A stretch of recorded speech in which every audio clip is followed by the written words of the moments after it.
Neuza escolheu um tema muito importante, como ela já adiantou, que é a valorização da vida.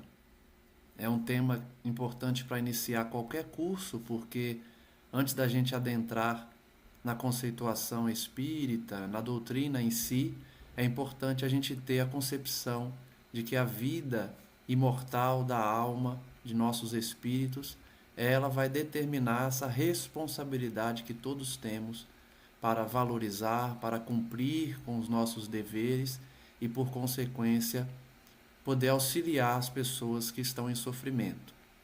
Os temas que trataremos essa noite são temas complexos, temas atuais, porque a sociedade vive momentos de transição difíceis, em que a gente tem informações de que espíritos renitentes, teimosos, estão recebendo talvez a última chance antes do expurgo, para poder justamente permanecer na Terra quando ela passar para um novo nível evolutivo.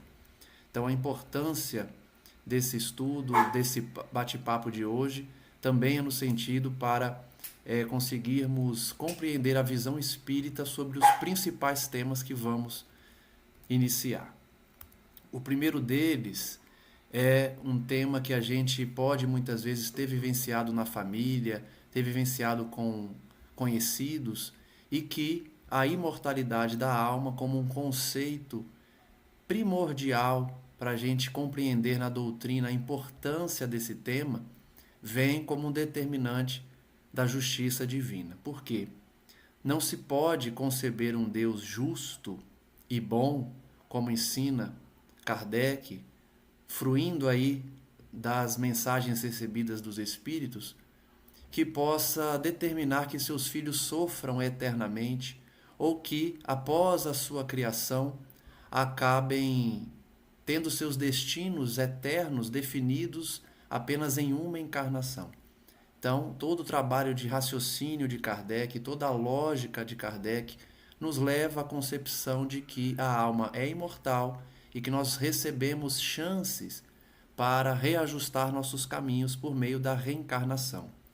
Então, a lógica nos diz que Deus, o Supremo Criador, não poderia recrear-se nessa contemplação dos seus filhos vivendo apenas uma vez, conhecendo a dor e depois da morte física regressarem ao nada, ou nada mais conservarem das suas experiências.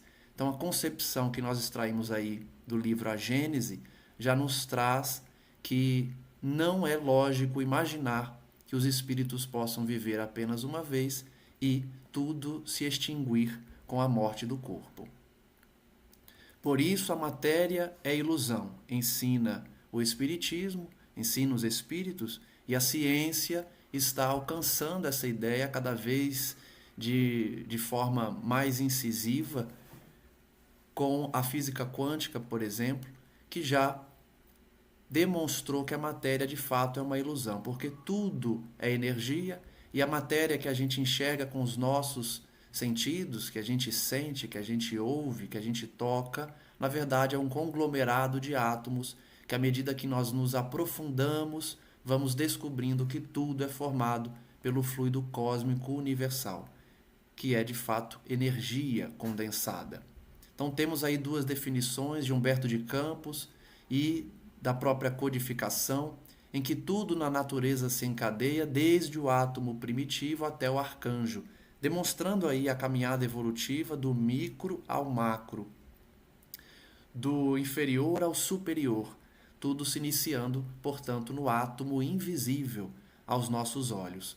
Por isso, a matéria de fato, demonstrada tanto pelo Espiritismo quanto pela ciência que avança, é uma ilusão, o que sepultou o materialismo, porque, uma vez compreendida as sensações da carne como únicas, eles acabaram se iludindo e, por mais que não aceitem a religião, terão que aceitar o ultimato da própria ciência em relação à matéria. Lavoisier já ensinava que na natureza nada se perde, tudo se transforma. E vamos colher dos espíritos na codificação exatamente esse conceito, quando dizem que lei de destruição, na verdade, é lei de transformação. Porque o que nós chamamos de destruição é porque estamos ainda vinculados com essa ideia da matéria, do materialismo, de que a morte, tanto do corpo quanto a destruição da matéria, seria o fim. Os estudiosos, os cientistas já demonstram que, na verdade, o que morre se transforma para permanecer no novo estado da matéria, vivo ainda, né? Manifestando ainda energia.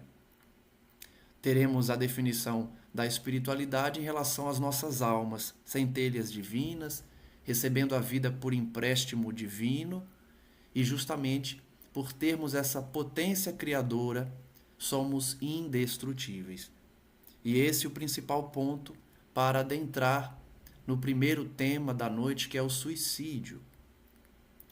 De forma a prevenir, de forma a evitar, de forma a compreender como se dá no além as consequências desse ato, a gente colhe da espiritualidade superior essas definições que vão ficando cada vez mais claras para nós. Não acharás a morte em parte alguma, nos diz Maria Dolores. Emmanuel vai dizer que estamos incapazes de morrer justamente pela característica herdada do divino, da imortalidade.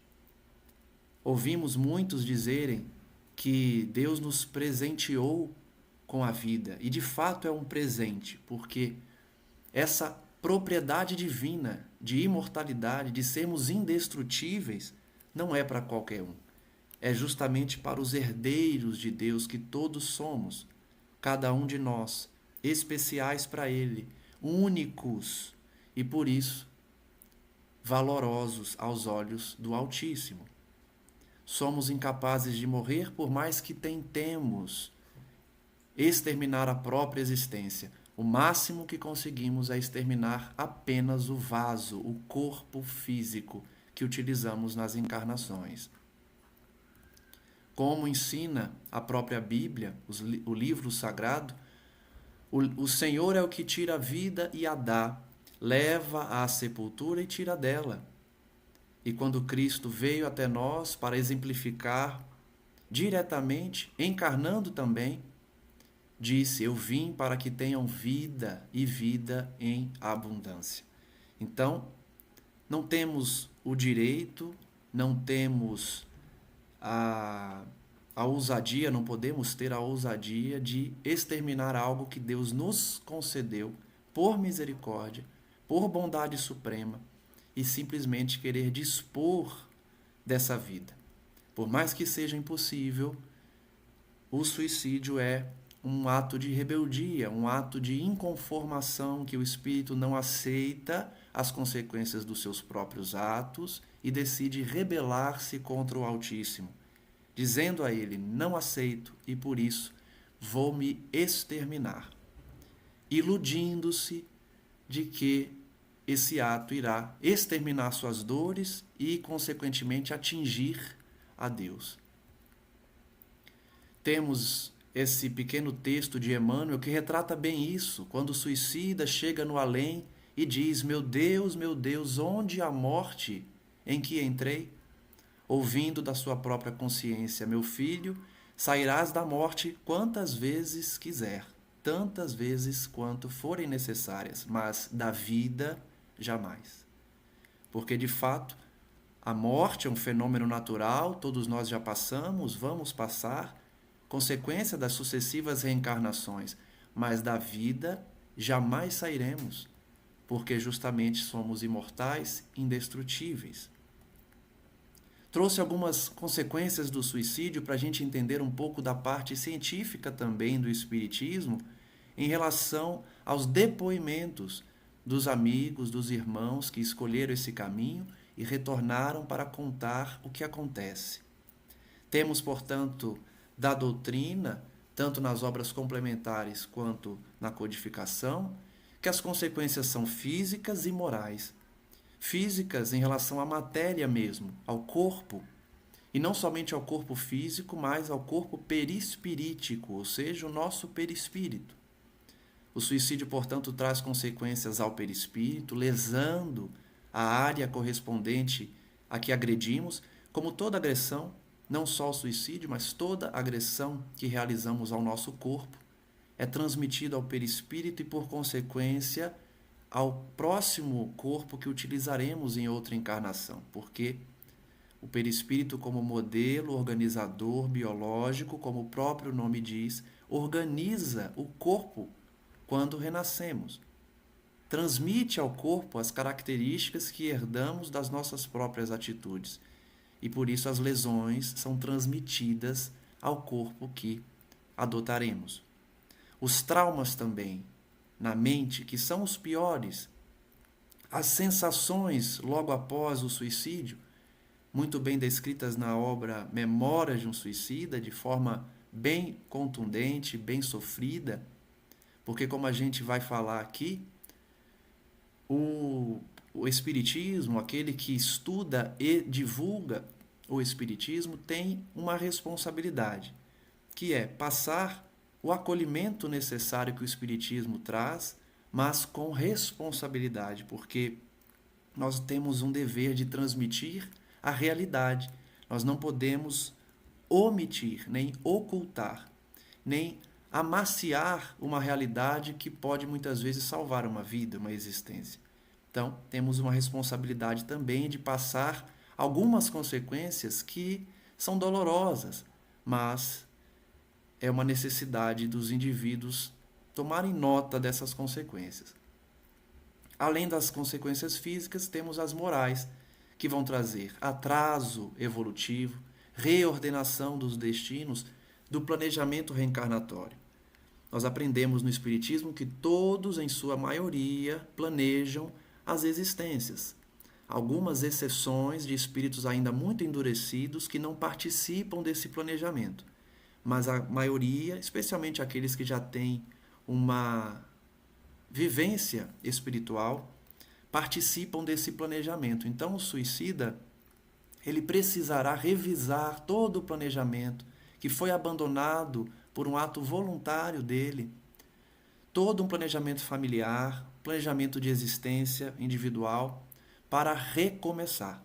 Então, essa ideia de recomeço, ela é muito presente em todas as mensagens que tratam desse tema, porque o atraso evolutivo é grande para quem optou por esse ato de rebeldia. Logicamente, a gente tem que considerar os atenuantes, né? O sofrimento íntimo, a cultura que a pessoa traz, o nível de conhecimento da vida espiritual, tudo isso é considerado por Deus, por sua misericórdia. Mas o atraso evolutivo é algo que se aplica a todos, porque é uma necessidade que o espírito cria de se reajustar. Emmanuel nos ensina que o suicida adentra o reino espiritual com complexos de culpa, porque vítima de si mesmo. Isso vai ser confirmado na obra de André Luiz, pelo espírito Clarencio, também repetindo a mesma expressão, que é a questão do complexo de culpa que o suicídio traz. E a gente entende isso de forma muito lógica, porque uma vez que infringimos a lei divina, é natural que a culpa, o remorso, acabe nos atingindo, nos envolvendo, como primeiro passo de reajustamento. Primeiro nos arrependemos e nos colocamos à disposição da lei divina para nos reequilibrarmos. Então, o complexo de culpa é uma consequência lógica, oriunda do remorso, e que o indivíduo vai trazer nos recessos da sua própria consciência, arquivados tanto no perispírito quanto na área mental desse mesmo perispírito. Eu sempre falo dessas imagens, dessas figuras, para facilitar a compreensão de uma das consequências do suicídio, que é essa transmissão ao perispírito. Então, temos aí na imagem a chapa fotográfica das câmeras antigas e uma impressora 3D, que numa linguagem mais moderna, a gente pode também adaptar a compreensão de como funciona o perispírito. Se vocês notarem a chapa fotográfica, que é o objeto utilizado por Kardec para explicar essa transmissão de tudo o que fazemos para o perispírito, no momento que o fotógrafo tirava a foto, essa imagem era transmitida à chapa fotográfica, marcando então esse objeto. Da mesma forma, a impressora 3D, quando recebe a ordem de realizar a impressão, vai moldar exatamente como essa ordem foi direcionada. Então, é uma forma da gente compreender como funciona esse registro no perispírito. É só uma imagem figurada para facilitar a compreensão, como Kardec sempre fez na sua pedagogia excelente, né? Então, todos os atos, principalmente as violências, os traumas que acabamos por imputar ao nosso próprio corpo, é transmitido à maneira da chapa fotográfica ao perispírito, imprimindo então no corpo espiritual, no corpo perispirítico, esse ato, essa atitude, essa sensação que vai se transmitir posteriormente ao corpo. Fiz questão também de trazer alguns registros, não só de espíritos que optaram por esse ato terrível, mas também nas obras mediúnicas. E o primeiro deles é dessa rainha que não se identificou, mas comunicou-se num grupo que Chico Xavier participava, chamado Grupo Meimei. Ela tinha sido uma rainha muito bela, que sempre explorava os seus súditos, as pessoas do seu reino. E ela acabou adquirindo uma doença, uma enfermidade que lhe trouxe deformações. Ela não aceitou, porque é muito bonita, e não queria, pela vaidade, aceitar que as pessoas a vissem agora deformada, e por isso suicidou-se.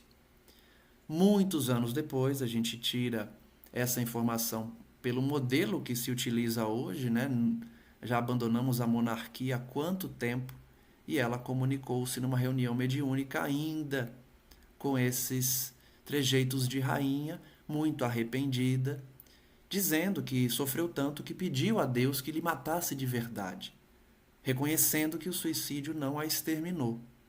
E além disso, trazia o arrependimento, querendo agora ser escrava daqueles a que havia sido rainha. Justamente pelo complexo de culpa que a gente viu, pelas consequências do ato que trazem o arrependimento como primeiro passo. E esse é um registro apenas de tantos e tantos. Trouxe mais um do livro Depois da Travessia que, resumindo, trouxe para a gente refletir sobre um ponto em específico. Eu poderia ter lutado mais um pouco, disse o espírito suicida. Isso é uma informação que vem de muitos espíritos que se comunicam, porque, como eu sempre digo quando falo desse tema, muitos deles nos revelam que os problemas que levaram ele ao suicídio seriam resolvidos logo depois. Em alguns casos, horas depois do suicídio. Então, esse é um registro desse homem que sofreu uma calúnia no ambiente de trabalho e acabou se suicidando por não aceitar a injustiça que sofreu. Deixou uma filhas, deixou uma esposa e aí se arrependeu grandemente, dando essa mensagem também por Chico Xavier, mostrando então que ele permaneceu junto ao corpo, permaneceu no local em que vivia, mas poderia ter suportado mais um pouco ao invés de escolher o suicídio. Não há como falar nesse tema sem citar a obra de Ivone Pereira, Memórias de um Suicida, em que ela narra justamente a vivência desse homem aí, desse espírito que está aí indicado, que é o Camilo Castelo Branco, um escritor português, que usou um pseudônimo na obra para evitar polêmicas, que era comum à época. Chico havia sofrido uma polêmica da família do irmão X, né? Humberto de Campos, e por isso se ocultavam às vezes alguns nomes nas obras. Mas ficou muito claro que era Camilo Castelo Branco, que se suicidou porque não aceitava uma doença no fim da vida, que era a cegueira. Nessa obra nós vamos ter a descrição das equipes socorristas. E aí eu fiz questão de trazer aqui uma imagem criada com base na descrição da obra, pela inteligência artificial, que traz a descrição da Ivone Pereira de uma equipe que atuava no Vale dos Suicidas, nos locais em que eles sofriam, sob o manto de Maria Santíssima. Então, são irmãos socorristas, servos de Maria, que visitam essas regiões justamente para demonstrar a misericórdia divina. Trajados de branco, caminhando pelas ruas lamacentas do vale, numa coluna disciplinada, iam olhando a todos, vendo se alguém estava apto a ser resgatado e trazendo essa pequena cruz azul celeste ao peito como um distintivo.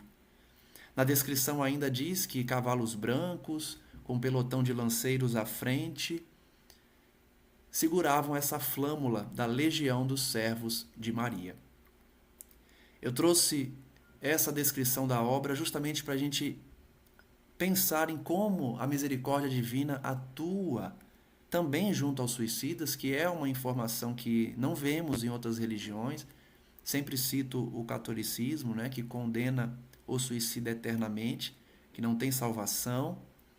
E no Espiritismo a gente vê que esse pensamento não coaduna com a bondade eterna e infinita de Deus. Se nós aqui na lei humana não condenamos eternamente os infratores, como imaginar que Deus, na sua sabedoria infinita, poderia punir seus filhos eternamente? Então há sim uma equipe responsável que ajuda, mas isso não impede da gente falar que não compensa. Por mais que receba a ajuda, não compensa todo o sofrimento e todo o atraso evolutivo. Concluímos, portanto, que os suicidas não são órfãos da misericórdia divina, como diz Emmanuel, e o Cristo já disse que a misericórdia é regra, ele não quer o sacrifício do infrator, do criminoso, mas sim o arrependimento, que é o que a gente vem trabalhando para fazer com que aquele que optou pelo mal, que optou por essa via, possa receber pela misericórdia também o auxílio.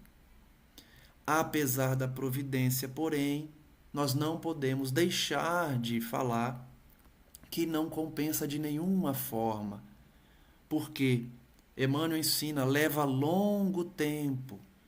Já vi exemplos em obras de 5 séculos para recomeçar a trajetória de onde parou. Então, os benfeitores eles não conseguem ajudar imediatamente, por conta do ato muito violento, por conta do livre-arbítrio que o indivíduo realizou. Isso é respeitado por Deus. E aí, o indivíduo precisa passar por esse expurgo, por essa cessação do fluido vital, do depósito de fluido vital que ainda tem no seu corpo, para só depois iniciar sua trajetória de retorno ao Pai como filho pródigo. Trouxe alguns trechos de Casimiro Cunha, poeta que faz a gente pensar sobre as lições espíritas de uma forma muito bela. Ele diz: a vida é o grande oceano, nosso corpo é a embarcação, a morte será o porto conforme a navegação, demonstrando a consequência das nossas atitudes. Ele ainda diz: todo suicida presume que a morte é o fim do amargor, sem saber que o desespero é porta para outra dor. Jacó Neto vai dizer: recorda, todo suicida despreza o maior dos bens. Deus te deu na própria vida todo o tesouro que tens. Então são trechos que ajudam a gente a entender, né? Que apesar da misericórdia, não compensa o sofrimento que passam. As propostas, então, que o Espiritismo vai trazer para se evitar a ideação suicida, para evitar a depressão que pode levar ao suicídio, são os meios da gente combater essas ideias. Emmanuel vai dizer que o raciocínio que a doutrina traz, de identificarmos as causas atuais e anteriores das aflições, de compreender os mecanismos da justiça divina, especialmente a reencarnação, nos auxilia a compreender as dores, as expiações que estamos passando e perceber que são todas decorrentes das nossas escolhas do passado. Esse raciocínio ajuda a enxergar na dor uma oportunidade de elevação e de reajustamento, porque é a dor que leva o suicida a tentar exterminar sua vida. Então, quando a gente compreende a causa, a origem da dor, isso auxilia também a evitar a ideia suicida. Estamos num planeta em que a expiação é regra. As provas que passamos, as expiações, são necessárias a esse expurgo das atitudes praticadas.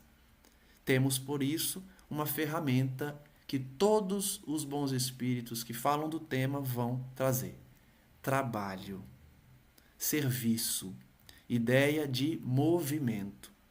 Emmanuel vai dizer então que o melhor remédio contra o suicídio é o trabalho, dissolvendo então as sombras que envolvem a nossa mente.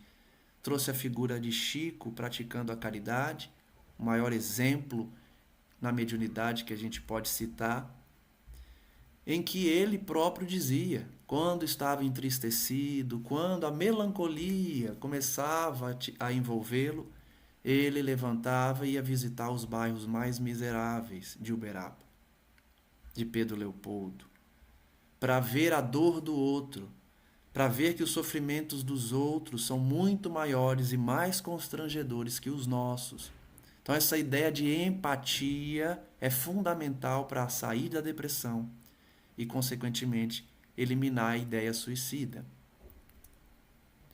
Emmanuel vai trazer ainda que precisamos ter paciência, é um imperativo a paciência, como imunização ao suicídio, sempre lembrando que as tribulações são passageiras e que Deus sempre socorre, sempre estará conosco.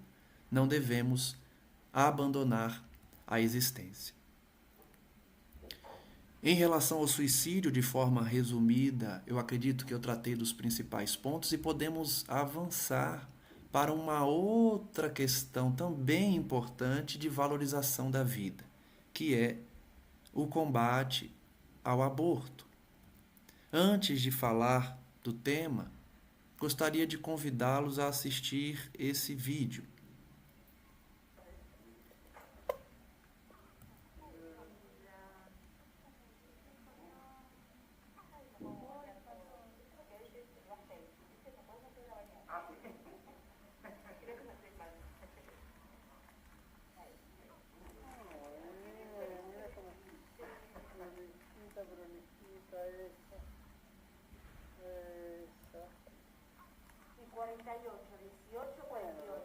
Um vídeo curto que eu trouxe como proposta só para a gente raciocinar como a vida ela se desenvolve na sua perfeição sem a nossa atuação direta, que a natureza vai trazer de forma divina o crescimento de um feto que se torna um bebê e que vai trilhar o seu caminho evolutivo, que a gente aprende no Espiritismo a valorizar. Então, valorizar a vida nesse tema de aborto é importante para a gente entender não só o conceito, mas que se a nossa Constituição traz um direito à vida, apesar das decisões muitas vezes dos ministros que interpretam a lei parecer atentar contra a vida, nós espíritas não temos qualquer dúvida de que a vida é prioridade. Primeiro, pela necessidade de planejamento reencarnatório, como já falamos, e que nós não temos o direito de ditar quem deve viver ou não. Se nós, enquanto encarnados, esquecemos-nos do que fizemos e do que vivenciamos no plano espiritual, como imaginar que temos condições para ditar se alguém deve viver ou não? A gente sequer tem a lembrança da vida espiritual. Então, aí tem o conceito do aborto, que é a interrupção da gravidez de forma prematura, espontânea ou provocado, e para o materialista, para o ateu, é um fato meramente biológico, mas para o espírita é um crime contra a lei divina, porque evita, impede, na verdade, que um espírito reencarnante siga com a sua trajetória natural de lei de ação e reação. Então, se o indivíduo vem com um planejamento reencarnatório para ter uma existência decorrente das suas atitudes do passado, planejadas por sua equipe espiritual, por que nós teríamos o direito de impedir essa reencarnação? Então, para a visão espírita, admite-se o aborto apenas em casos especialíssimos, quando a vida da mãe está num risco real, né? Um risco de morte, um risco à vida da mãe.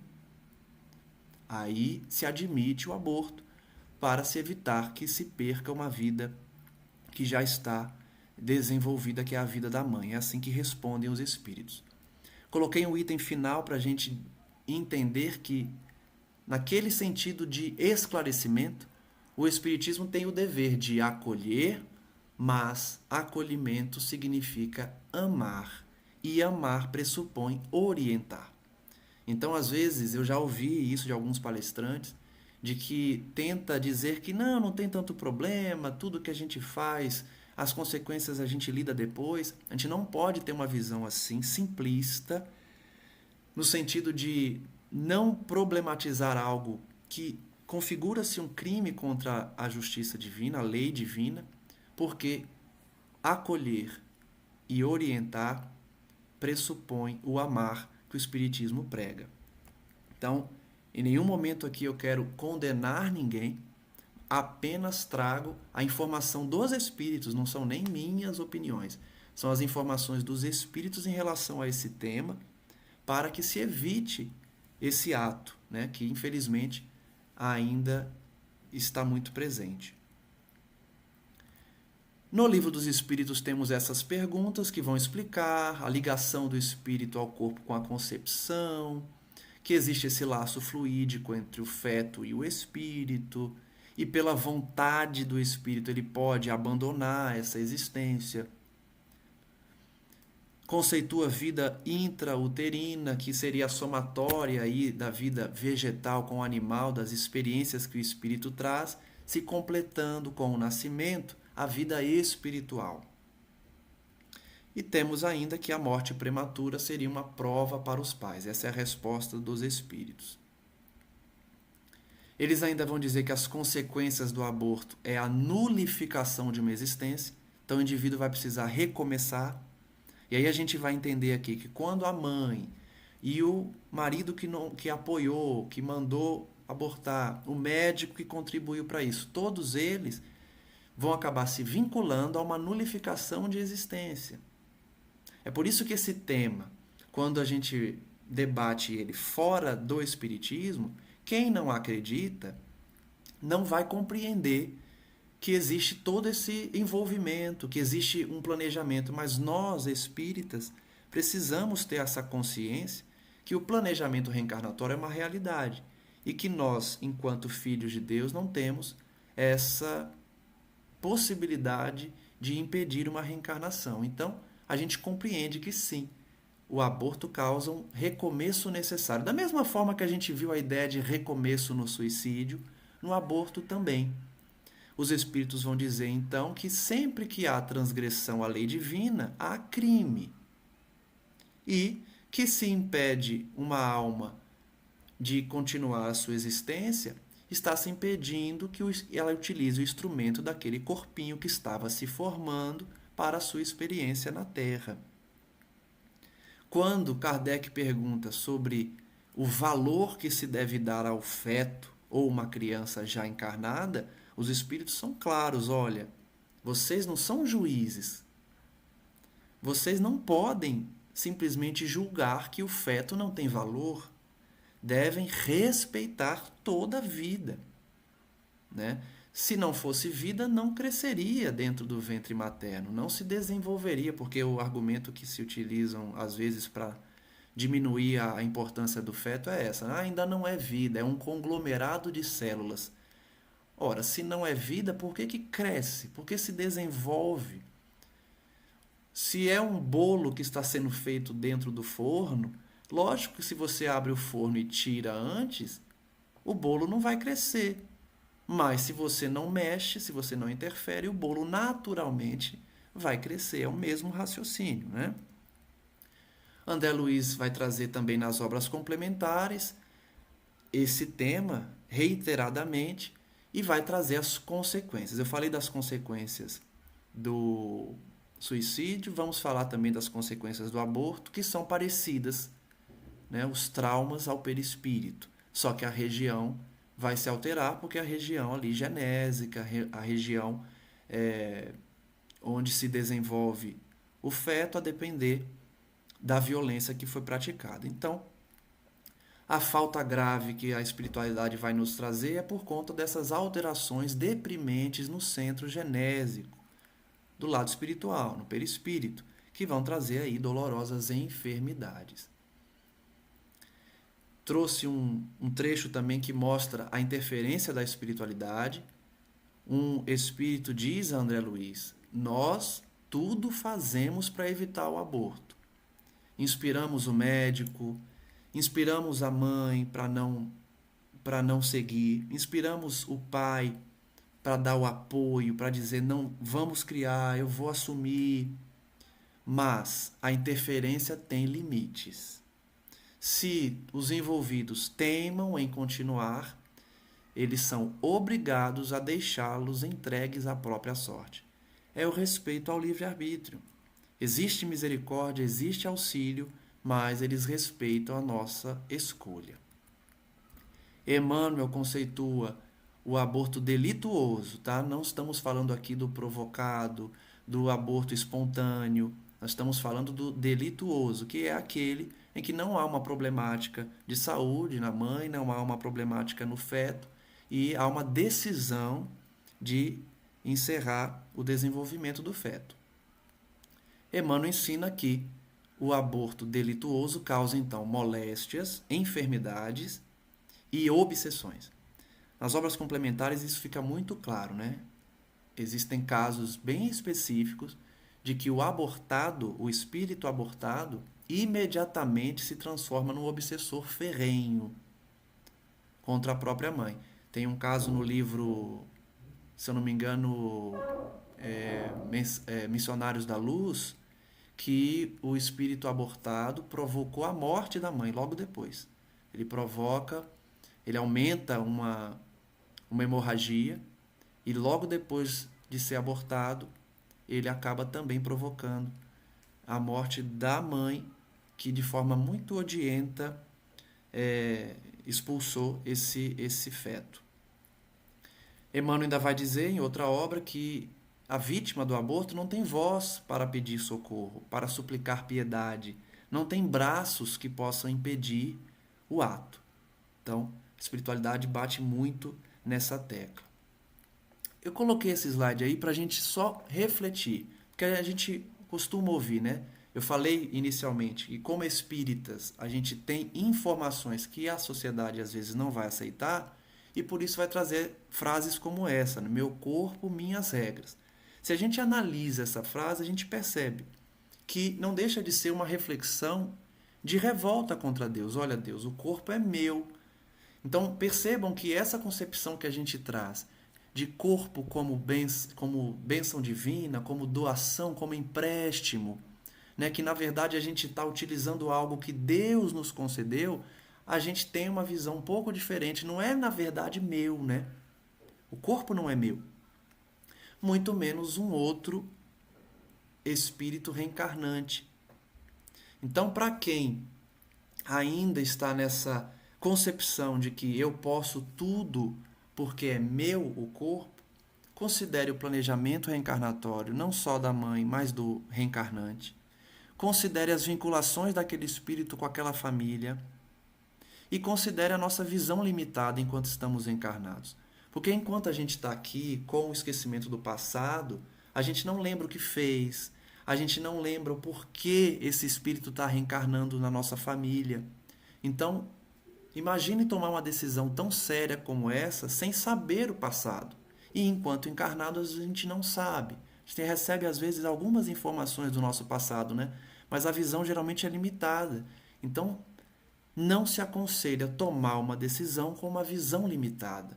Às vezes, com os olhos fechados, nós não devemos tomar decisões. Esses trechos que eu botei aí não é de minha autoria, é de uma obra que traz a opinião dos espíritos sobre o aborto. E que traz isso da questão do dono da vida, né? Que é Deus. Então, nós não somos donos da vida dos nossos filhos e por isso não podemos impedir a evolução deles, impedir o avanço deles, impedindo, por consequência, uma existência. Nós não temos esse direito. Devemos abandonar ainda essa visão de filhos como peso, como encargo, como algo que vai só dar trabalho, esquecendo-se que, na grande maioria das vezes, os filhos são as bênçãos que aquela mãe precisava. Às vezes o filho é o arrimo daquela família depois que cresce, é o consolo para aquela mãe. Então, depois que a gente está na Terra, às vezes fica fácil querer decidir a vida de um outro que está vindo, que está reencarnando. A nossa vida a gente quer manter. Então, fiz questão de deixar esse último trecho para a gente refletir sobre o seguinte: é melhor, ainda que o filho seja um peso, um problema, é melhor ter um filho problema do que um inimigo recalcado. O Espírito usou essa expressão, inimigo recalcado, inimigo ali ferrenho. Porque justamente quando você impede a vinda de um espírito, se ele não for um espírito muito bom, se ele for um espírito bem inferior, ele vai se tornar um inimigo.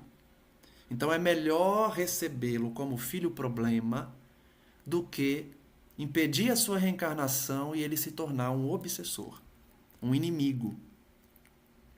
Trago por fim o caso famosíssimo que está em nosso lar, que é de uma senhora que trabalhou na área da ginecologia e realizou 58 assassinatos. Não pode nem falar de aborto, porque foi depois que nascia, ela asfixiava ou ela assassinava a criança. Assim, é um caso bem extremo, tá? Mas serve de ensinamento porque ela está às portas de nosso lar, pedindo para entrar, suplicando para entrar, e André Luiz, inexperiente, queria abrir os portões. Só que aí ensinam a ele: calma, André, analisa com calma e veja, ela tem pontos negros em volta dela e no corpo dela. Pontos escuros. Eram 58 no total. Cada um era a imagem mental de uma criancinha que ela havia aniquilado. As portas de nosso lar, portanto, não puderam ser abertas para ela, porque ela não estava pronta. Logo depois que foi exposto a ela essa questão, ela se revolta. E ela enfrenta, e ela chama inclusive de feiticeiros, de adoradores do diabo, como muitos têm esse preconceito, né, com os espíritas. E ela tinha essa visão lá, desencarnada, sofrendo muito, queria entrar de qualquer jeito em nosso lar, mas ela não estava pronta ainda. Por quê? Ela não trazia aquele primeiro aspecto que eu falei lá atrás e que a gente vem rebatendo, que é o arrependimento. Ela ainda se achava uma mulher honrada e justa, que tinha feito o que fez para ajudar jovens que não queriam ter filhos, e aí ela ainda estava numa posição de não enxergar a gravidade do que fez. Não posso deixar de falar dos coautores. Como eu disse inicialmente, a proposta não é atacar a mulher, né, que realizou o ato ou que acha que está no seu direito. Porque a gente não pode deixar de falar nos coautores, no marido que não apoia, no namorado que manda e encomenda o aborto, no médico que realiza o ato, mesmo fazendo o juramento de Hipócrates de resguardar toda e qualquer vida quando ele se torna médico. Então, todos eles são coautores, são partícipes dessa atitude criminosa. Emmanuel vai ensinar, então, que os pais que cooperam, os ginecologistas, as enfermeiras, acabam se envolvendo também na destinação desse espírito, atraindo esse sofrimento, esse desespero das vítimas. E aí, sofrendo as consequências também. As consequências, de forma resumida, são imediatas e mediatas, ou seja, consequências agora e consequências depois. As imediatas são as mesmas do suicídio: lesão ao perispírito, obsessões, no caso do reencarnante que se revolta contra a mãe, contra o médico, contra o pai. desequilíbrios nessa região, a depender da quantidade de abortos, da violência, enfim. Então, eu coloquei até as expressões médicas, que eu desconheço, mas está nas obras, né? Estão nas obras. E desorganização do perispírito, como já falamos. As consequências posteriores vão estar vinculadas às reencarnações futuras.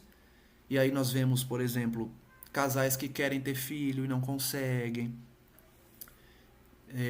Só lembrando, tá, gente? Toda vez que a gente dá exemplos, não tomem como regra. Então eu faço questão de sempre quando eu dou exemplo, não pensem, o Lucas falou então que se minha irmã não pode ter filho é porque ela abortou. Não tomem como regra. A espiritualidade nos traz exemplos, mas cada caso é um caso. Às vezes ela tem uma outra necessidade, não tem nada a ver com aborto. É uma outra problemática, às vezes sentimental, que reencarnou e para não ter filho. Então, não tomem como regra, são exemplos de consequências dessa agressão aos órgãos vinculados ao nascimento. Então, às vezes anula aquela faculdade, o homem pode vir impotente, por exemplo, a mulher não consegue engravidar, como uma consequência em outra encarnação. Além dos desequilíbrios diversos, as enfermidades por conta da lesão no perispírito e essa reencarnação em solidão ou em sede afetiva. E aí a gente, analisando a justiça divina sob a ótica do espiritismo, a gente até consegue compreender, né? Por que a pessoa vem, às vezes, numa solidão? A gente consegue enxergar que é uma medida educativa. É para o indivíduo valorizar. Antes ela teve a oportunidade de constituir uma família e não aproveitou essa oportunidade. Então agora ela vem, às vezes, querendo constituir e não consegue, para justamente entrar num processo de reeducação, de reequilíbrio para valorizar. O tema da noite é valorização da vida. Então, às vezes, a gente precisa aprender ouvindo para valorizar a vida, ao invés de ter que valorizar por meio da expiação. Uma outra informação que está na obra Ação e Reação é que, a depender do caso, a mulher que praticou o aborto e agora está numa nova encarnação será mãe, mas pode receber um espírito mais difícil, mais teimoso. André Luiz usa a expressão mãe de criminosos e de suicidas, porque é uma maternidade de sacrifício, é uma maternidade de doação suprema. Então a mãe vem justamente para se doar, também como consequência do aborto. Trouxe para encerrar o tema aborto essa história de Herodes, que foi colocada de uma forma muito bonita pelo irmão Saulo, demonstrando que a atitude de Herodes, quando determinou a morte de todos os primogênitos para assassinar quem ele temia que seria o novo rei, que na verdade é o reino espiritual de Cristo, e ele determina a morte de todas as crianças no intervalo da idade que ele acreditava que Jesus estaria, foi uma espécie de aborto após o nascimento na linguagem do irmão Saulo. E aí ele diz, né? Primeiro ele conta a história, que acredito que todos conhecem, e traz o simbolismo. A estrela que anunciou o nascimento do Cristo no céu é o simbolismo da luz espiritual que determina o nascimento, o planejamento reencarnatório que existe para o nascimento. A felicidade das pessoas envolvidas, que aguardam tanto o reencarnante quanto aguardavam a vinda do Cristo, da notícia que o anjo levou, e aí entra o simbolismo de que o anjo nunca deixa de avisar os pais, tocando a consciência, buscando tocar o coração para se evitar esse ato. As advertências divinas, portanto, nunca faltam na terra para aqueles que ainda estão fascinados pelo canto da sereia, das conveniências materiais. A visão, portanto, que o Espiritismo traz em relação a esse tema, principalmente é no sentido de ampliar a visão da mãe, do pai e dos envolvidos. No sentido de que não estamos apenas vivenciando o hoje, mas que temos responsabilidades anteriores e vinculações com os espíritos. Nenhum nascimento é ao acaso.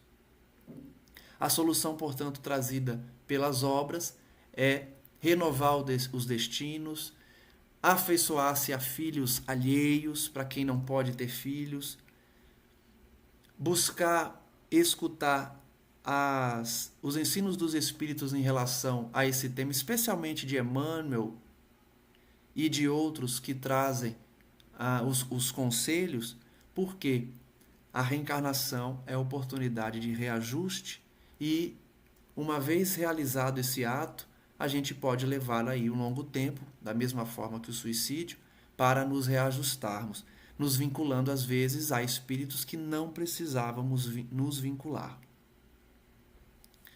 Como último tema em relação à valorização da vida, a gente vai falar também da eutanásia.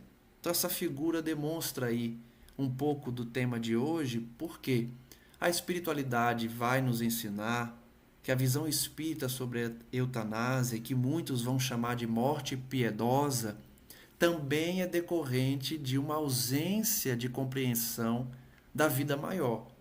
Em todos os temas que a gente tratou até agora, a gente viu que o conhecimento espírita auxilia a compreender. Conhecimento espírita em relação à imortalidade, em relação à reencarnação e em relação à necessidade expiatória. Quem não tem essa visão não consegue entender a eutanásia dessa forma, chamando muitas vezes de morte piedosa. Por quê? O objetivo às vezes é nobre da pessoa. Ela quer exterminar o sofrimento. Da mesma forma que o suicídio. A pessoa quer acabar com aquele sofrimento. Um pensamento lógico é: exterminar a minha vida, eu vou parar de sofrer. Mas com o conhecimento espírita a gente sabe, não é um achismo, a gente sabe que não termina. Então essa solução ela deixa de ser lógica quando a gente aprende no espiritismo que a vida continua.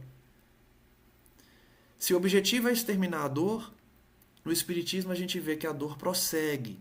Então, o suicídio, a eutanásia deixam de ser soluções viáveis.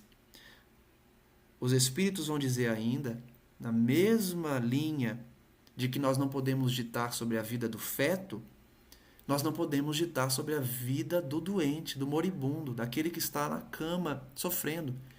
Pode parecer uma visão às vezes fria, principalmente para quem tem parente que sofre, né? Mas o exercício que o Espiritismo nos propõe é esse, a gente procurar entender a causa anterior. Então, nós não temos conhecimento dos quadros anteriores que levaram aquele indivíduo a estar passando por aquela doença. Então, Chico Xavier vai dizer, às vezes, naquele minuto de agonia, o espírito está alcançando a vitória que buscou a vida inteira. E aí, quando a família opta pela eutanásia, você pode estar tirando essa oportunidade daquele espírito.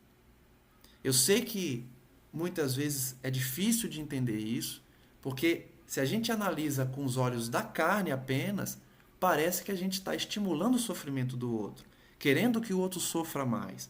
Mas, na verdade, é uma informação da espiritualidade de que existe uma causa anterior. Quando Kardec pergunta sobre esse tema a São Luís, ele dá uma resposta bem direta. Ele faz várias perguntas. Vocês acham que são deuses, por exemplo? Vocês acham que são Deus, que são juízes? Da mesma forma que houve a resposta lá atrás sobre o aborto, né? Como você sabe o que aquele espírito está passando? Ninguém pode afirmar com segurança que está na hora dele. E aí ele vai dizer algo que Emmanuel repete. Quantas vezes os médicos falaram, não passa de uma semana. E a família não opta pela eutanásia e o indivíduo se recupera, se cura. Então, São Luís, ele é bem claro, o materialista que apenas vê o corpo e não leva em consideração a alma, não compreende essas coisas. Mas o espírita, que já sabe o que acontece no além-túmulo, conhece o valor de um último pensamento, ou seja, aquele último instante do espírito que está ali sofrendo, às vezes é a libertação dele. Então nós não temos o direito de impedir a renovação de um espírito. A renovação dele, às vezes, pode estar passando por aquele minuto de agonia. Então, a gente tem um dever, não só a gente, os médicos, de minorar os sofrimentos. Isso sim. Ninguém está fazendo aqui apologia à dor. Ninguém está dizendo, então deixa sofrer, não dá remédio. Não é isso. Minimiza as dores, minimiza o que puder. Só não toma decisão em relação à vida da pessoa, em exterminar a vida, né? A existência.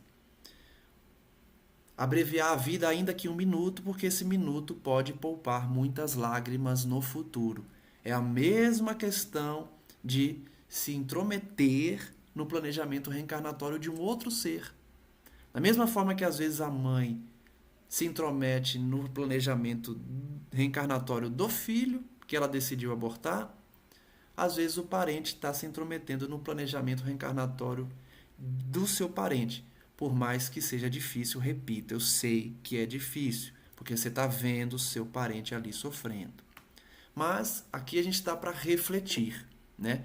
Primeiro, Emmanuel vai dizer que os defensores da eutanásia dão um atestado de desconhecimento da realidade espiritual, como já falamos. Quem crê na imortalidade, quem crê na realidade espiritual, sabe que existe uma causa para aquele sofrimento. Já falei que, semelhante ao suicídio, visa exterminar o sofrimento, mas é um engano, é uma ilusão. E essa fuga não vai solucionar. São processos que depuram o espírito.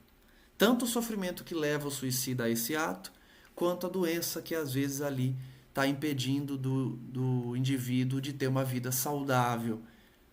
É oportunidade também de depuração. Já falamos também que muitas vezes o médico atesta que o indivíduo vai desencarnar e ele se recupera, isso acontece muitas vezes. E que manter às vezes ligado ali o aparelho está mantendo também os laços da união do espírito com o perispírito. Essa informação foi dada diretamente por Emmanuel. Perguntaram diretamente a ele e ele respondeu por intermédio de Chico que sim, a máquina ali mantendo a vida mantém também o laço espírito-perispírito. Quem levantou a mão pode perguntar. Deixa eu tirar uma dúvida. Eu tive uma prima que ela estava com câncer em estado terminal e ela estava juntando muito líquido no pulmão, estava impedindo que ela respirasse, ela tinha que drenar muitas vezes. Isso dava muita dor, enfim. E ela pediu para o médico que ela não queria, não estava aguentando mais aquilo. E o médico falou, então eu vou te colocar para dormir e você não vai acordar mais. Esse colocar para dormir, pelo que eu soube, ele começou a dar morfina para ela em dose muito alta. Teria sido um suicídio por parte dela? O que a gente pensa a respeito? Vamos lá. Primeiro, volto naquela questão que cada caso é um caso. Não tomemos por regra, né? Uma definição, tomar por regra para todos os casos. Segundo ponto, existem 3 definições na medicina que vão tratar desse tema eutanásia. Então tem a eutanásia, a distanásia, a ortotanásia. Em resumo, os médicos são orientados a realizar o tratamento mais humano. Então, diminuir as dores é um exemplo da ortotanásia, por exemplo. É um exemplo da ortotanásia, que o médico ele não é eutanásia. Tá? A eutanásia é um ato que vai encerrar a vida ali do indivíduo. O fato de dar qualidade ao paciente e deixar que naturalmente a doença acabe causando a morte não é eutanásia. Então, vai depender muito da situação espiritual da pessoa para a gente afirmar. A pergunta foi em relação ao ato dela.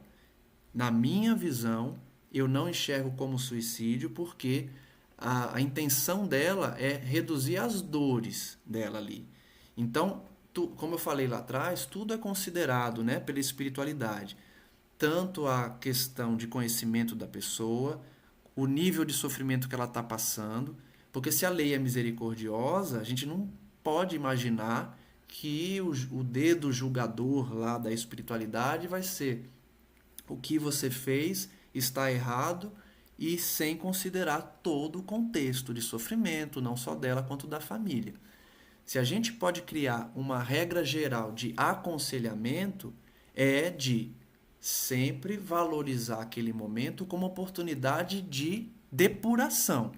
Agora, cada um tem o seu limite, né, de suportar, tem o seu limite de compreender. Se a pessoa, por exemplo, não acredita, ela não vai aceitar. Quantos? O próprio Camilo Castelo Branco, ele, quando recebeu o diagnóstico da cegueira, ele imediatamente, o médico saiu do quarto dele e ele se matou. O médico deixou a casa dele. Quando desce as escadas e sai, ele já se suicidou porque ele não acreditava. Então ele simplesmente não vou ficar cego. Por quê? Desconhecimento. Então, cada caso a gente precisa analisar em relação ao conhecimento que a pessoa tem, ao aconselhamento que ela recebeu, o nível de consciência que ela tem. Nesse caso específico, eu enxergo que o médico aplicou a, a terapêutica mais humana na visão dele para que o paciente chegasse a uma morte natural com menos dor possível. Isso a nossa lei autoriza que o médico faça. Não sei se respondi a Obrigada. pergunta. Respondeu sim, obrigada. Nada. Márcia quer perguntar? Sim, por favor. No caso de morte encefálica, pode ser, o corpo está ligado ao espírito através de um equipamento, certo? E muitas vezes se opta por desligar o equipamento para a doação do órgão. Aí é considerado uma eutanásia ou não? Aí tem que pegar o conceito médico que considera ainda vivo, né? Que aí é justamente essa concepção do cérebro, né? Enquanto há ali atividade cerebral, é considerado que está vivo. Então, o desligamento do aparelho seria, sim, eutanásia, porque o desligamento vai causar a morte. Então, eutanásia é sempre que o ato médico, né, autorizado no caso pela família, porque a lei nossa exige isso, ele vai levar diretamente ao óbito, tá? Então, a eutanásia ela sempre se configurará quando o ato médico levou ao óbito. É por isso que o tema é complexo, porque ele tem essas formas do médico tratar, tem a forma que é mais agressiva, que tenta salvar a vida do indivíduo de qualquer jeito, e aí impõe um grande sofrimento a ele. Essa não é a mais aceita, né? No meio médico. A mais aceita é dar dignidade ao paciente para que naturalmente ocorra a morte com dignidade, o menor sofrimento possível. Tá? Respondi? Obrigada. Imagina. Obrigada. Só voltando um pouco para essa parte que Emmanuel diz, ó, os aparelhos eles mantêm o espírito ligado ao corpo. Então, com essa resposta, ele estava dizendo para as pessoas que antes de escolher o desligamento dos aparelhos, saiba que é o aparelho que está mantendo o espírito ali ligado. Então vai depender da necessidade dele. Existem casos que o indivíduo vai ficar, às vezes, anos, né, naquele estado. Raríssimos recuperam e muitos, depois de muitos anos, vêm ao óbito. Então é uma escolha que a família, às vezes, opta de, ao invés de esperar todo aquele tempo para depois desencarnar, já desliga. A visão espírita é que esse tempo é valioso para aquele espírito. E aí eu repito, eu sei que é difícil. Muita gente acha que isso é até maldade. Você em vez de libertar a pessoa, está fazendo ela sofrer mais. Só que o que a doutrina nos passa é que às vezes esse período é essencial para o espírito se depurar.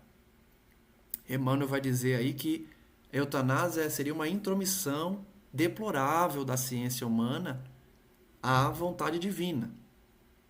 É porque percebam, a visão de Emmanuel, a visão dos espíritos superiores é muito acima da nossa. Eles estão enxergando algo que às vezes a gente não vê, porque a gente está vinculado ainda ao agora. A justiça, em última instância, pertenceria, portanto, a Deus, que distribui alívio, aflição, saúde ou doença no momento oportuno para cada um. Diga, Márcio. Lucas, boa noite. Em primeiro lugar, parabéns pela palestra, pelos esclarecimentos. Eu só fiquei com dúvida nessa última pergunta da nossa irmã. Eu tive a impressão que ela perguntou da morte encefálica, no sentido quando os médicos detectam que não há mais nenhuma, qual seria o termo, alguma coisa cerebral, fugiu o nome Atividade. agora. Isso, os médicos detectam, não tem nenhuma atividade cerebral. Eu tive um caso que acompanhei de um jovem, por exemplo, ele levou um tiro na cabeça, ele perdeu muita massa encefálica, não tinha mais atividade cerebral nenhuma e foi avisado para a família, olha, apenas os aparelhos estão mantendo vivo. É diferente de uma vida vegetativa, onde a pessoa, o aparelho está mantendo, mas tem... Eu acho que foi isso que ela perguntou, perdão, tá? Sim, não, obrigado pelo esclarecimento e realmente tem diferença. É como eu disse, tem questões em que o indivíduo vai estar ali presente em espírito, vinculado ao corpo, como uma espécie de prisão mesmo. E é por isso que aí estaria a necessidade dele. Mas é como eu falo, é uma decisão da família.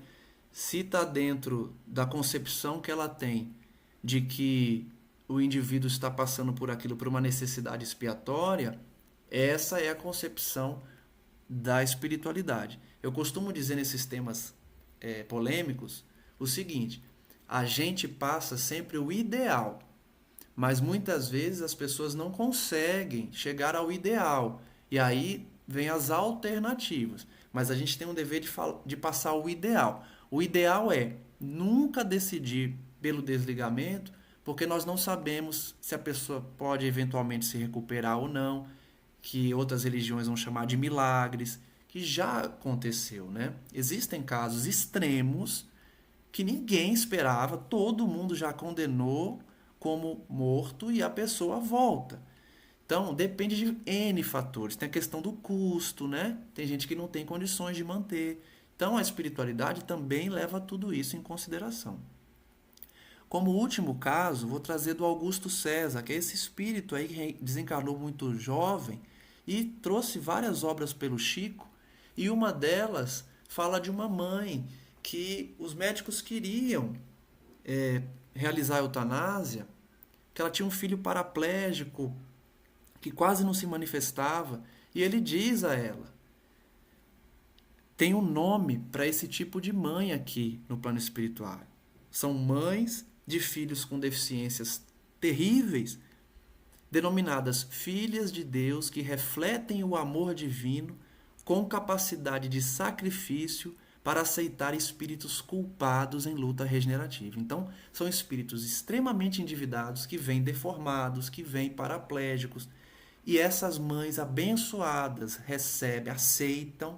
recebem, vão passar uma vida de sacrifício e de doação. E aí ele diz: não desliga, não realiza a eutanásia, você está cumprindo um papel belíssimo, e Deus entregou os seus anjos enfermos a outros anjos, criados por sua infinita sabedoria, e que todos conhecemos na ternura e no sacrifício de nossas mães. Então foi uma mensagem que ele deu a ela de esperança, para ela continuar firme ali, como muitos casos a gente vê de espíritos extremamente endividados, que, se você for olhar a visão do mundo, principalmente da comunidade médica materialista, eles vão desconsiderar: isso não é vida, a pessoa não tem ninguém ali, não vale a pena. Pela visão espírita, a gente sabe, tem espírito ali vinculado numa necessidade, numa missão dessa mãe.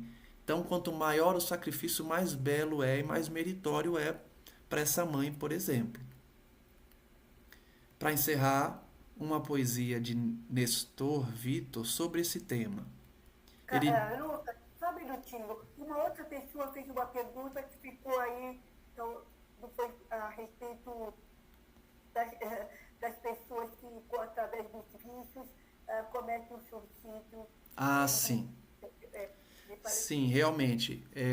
Ficou faltando falar do suicídio indireto, né?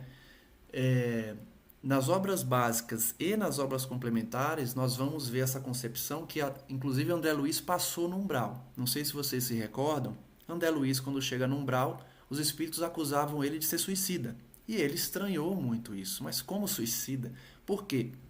O suicídio convencional, o suicídio para o mundo, para quem não tem a concepção espírita, é o suicídio padrão que a gente vê, o autoextermínio da existência. Porém, no Espiritismo, a gente aprende que existe o suicídio indireto, ou como ela colocou na pergunta, suicídio involuntário. A pessoa não tem intenção de se matar, mas quando chega do outro lado, houve acusações de obsessores, de outros espíritos, chamando de suicida, como André Luiz passou. Por quê? Porque quando a gente tratou aqui das lesões ao perispírito, que a gente acaba cometendo com o abuso dos vícios, por exemplo, bebida, droga, ou uma violência maior, como suicídio ou aborto, nós lesamos o perispírito por conta dessa violência. Consequentemente, você está reduzindo o seu tempo de vida, o seu fluido vital para essa existência atual. No livro No Mundo Maior, André Luiz traz um caso que o indivíduo precisava reencarnar de forma expiatória, renasceu, começou a sofrer e não aceitava o sofrimento. Ele se revoltou.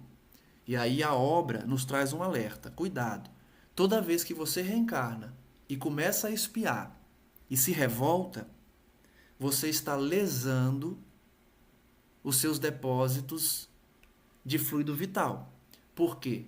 Porque a sua mente está sintonizando com esse sentimento de revolta e isso acaba lesando. O que ele nos traz na obra, né, os mentores de André Luiz trazem na obra, é que quando você não aceita reajustar-se, você acaba se rebelando e isso traz alienação mental.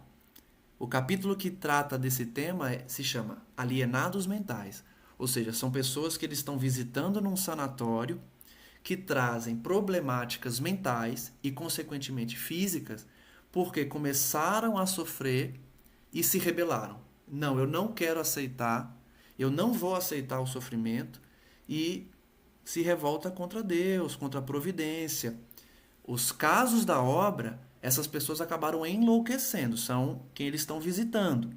E aí a lição que fica é, quando a gente se revolta, quando a gente abusa, que foi o caso da pergunta, com bebida, com droga, com energia sexual desequilibrada, nós acabamos também... Como?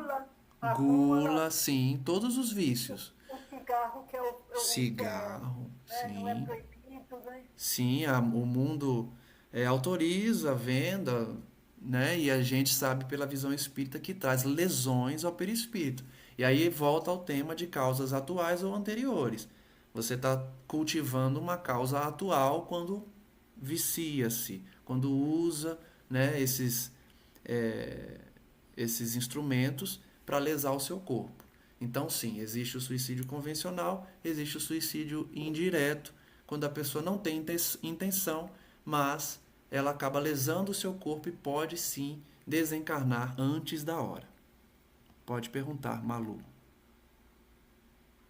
Oi, Lucas. A minha dúvida é a seguinte, e quanto àquela ordem de não ressuscitar, quando a pessoa acaba sendo levada para o médico, sendo internada, tem algum problema grave, e assina aquele termo de que ela não quer que os médicos tentem um ressuscitamento caso o coração venha a parar, tem uma parada cardíaca, por exemplo, que a pessoa gostaria de ir naturalmente. Porque se a pessoa, de repente, fosse ressuscitada, no caso, ela não queria ser ressuscitada e acabou sendo, e aí ela fica presa nas máquinas. Como que funciona essa situação toda? Essa é uma questão é muito complexa para os médicos. Eu trabalho em hospital, tá, gente? Coincidentemente, eu trabalho na área jurídica de um hospital, então essas questões tem muito lá. E entra em conflito justamente com o juramento que o médico faz, todos os médicos fazem, o juramento de Hipócrates, que é salvar as vidas. Então, por exemplo, recentemente teve a questão dos testemunhas de Jeová, né? O STF decidiu que não pode fazer a transfusão. Se o indivíduo optou por não receber o sangue que ele considera impuro, não pode realizar, mesmo que ele vá morrer. Então, é uma ampla discussão isso aí. Os médicos, os pacientes podem optar por assinar esse termo, e aí entra a questão médica se ele está obrigado ou não a atender quando ofende os princípios dele de que ele vai sempre prezar pela vida, tá? Então, a vontade do indivíduo é respeitada no Brasil, tá? É o que prevalece, é a vontade do paciente em relação a essas terapêuticas. Então, eu não quero tal terapêutica, eu não quero essa, eu não quero que me mantenha em máquina. Ele pode, tem um terminho para isso, que ele assina antes de começar qualquer tratamento. Por outro lado, tem também a autonomia do médico em querer tratar ou não, quando ele entende por princípio que ele vai sempre salvar a vida se precisar. Em relação ao espiritismo, que eu acredito que é a pergunta, a atitude da pessoa em não querer vai também entrar naquela questão de análise caso a caso, o nível de conhecimento que ela tem da vida espiritual, para poder se configurar ou não eu quero morrer mais cedo. Depende muito da intenção da pessoa, porque às vezes a pessoa decide por isso. Ela, não, eu quero morrer, não aguento mais, eu quero morrer. Aí ela já está com a intenção, né? Então vai depender da intenção mesmo da pessoa quando assinou isso. Se a intenção dela é não sofrer, a providência divina vai ler isso, né, na sua própria consciência, no seu próprio pensamento, vai ler a sua intenção. Tudo é intenção, tá? Agora, se ela tem de fato conhecimento da vida espiritual, tem conhecimento que aquela terapêutica poderia salvar a vida e opta por não, aí fica mais claro que ela quer desencarnar, ela não quer ser salva, vamos dizer assim. Mas me parece que a pergunta é muito mais no sentido que a pessoa não queria sofrer, né? Não queria, por exemplo, ficar presa às máquinas, né? Mantendo a vida apenas pelas máquinas. Não sei se respondi. Respondeu sim, obrigada. Imagina. Para encerrar então, dona Neuza, posso ler esse poema? Pode sim, fica à vontade. Ele diz: ofega o corpo a sós, oculta a morte espia, invisível chacal na tocaia da presa. Na máscara do rosto, a ansiedade retesa, aparenta velar a dor do último dia. Choras ao ver prostrada a criatura indefesa, cujo olhar sem consolo a lágrima embacia, e intentas ministrar-lhe a branda anestesia que apresse o longo fim e ajude a natureza. Susta, porém, teu gesto. A vida é sábia em tudo. A alma jungida à carne em pranto amargo e mudo. Roga-te, embora gema e fale de outra esfera. Aguardo a mão da lei, sempre doce e bem-vinda. Dá-me silêncio e paz, não me expulses ainda. E por trás da alma em luta, a lei exclama, espera. Então, de forma bem bonita e poética, a gente vê que a lei divina é que determina a hora que a gente vai partir ou não. Não cabe a nós. Espera. Não realize o ato que leva o indivíduo a acabar com a sua vida, né? A encerrar a sua trajetória na Terra. Esse é o tema da noite, em relação à valorização da vida. Existem muitas coisas para a gente falar, mas eu acho que eu consegui passar os pontos principais de temas bem complexos e polêmicos.